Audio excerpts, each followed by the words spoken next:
Welcome to our another unboxing.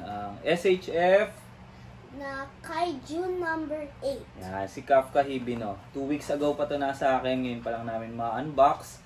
Ito yung mismong figure. Ayan. Tapos ito yung side art. Ang ganda oh, si Kaiju number 8. Ito yung bagong series sa Netflix. No? Tapos nakaka-catch up na rin ako dun sa manga. Ganda nito.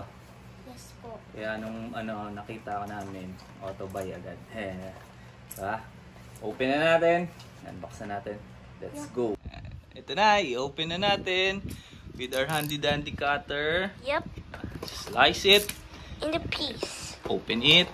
Yan na. And get the toy. You know. You know. Yun o, ganda oh. Ha? Buksan mo na anak. Yun. Ayun oh. Si Kaiju number 8. Kuhain na natin.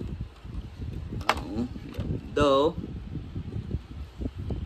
Ito yung face niya. Ito yung accessory para sa right leg. Pagka nagsusuper siya. Tapos, ayan, other faceplate. Yun. Ito yung sa right arm naman niya pag nag-ano siya, super punch. Ganda oh. Yan. Ito na siya. Na-open na namin. Yan. Ang lagi namin ginagawa unang-una ay kukuhain tapos smell check. Bango. Bango. Ito siya. Ganda oh. Ayan oh. Kafka Hibino. Miss. Kaiju number 8. Ayan. Ito na. Okay. Tapos, ano yung sabi ni Gabe? May gusto siyang gawin eh. Ayan. Ito. Yup. Spider-Man. Ilalaban niya. Kumukha niya kasi White Venom. White Spider-Man versus Ito yung White Venom. SHF din na Spider-Man. Ayan. Tingnan niyo yung height comparison. Yan oh.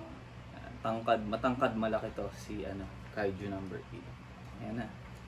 Lalabanin niya daw muna. Tapos saka namin ipa-posing. That's all. Peace. Thumbs up.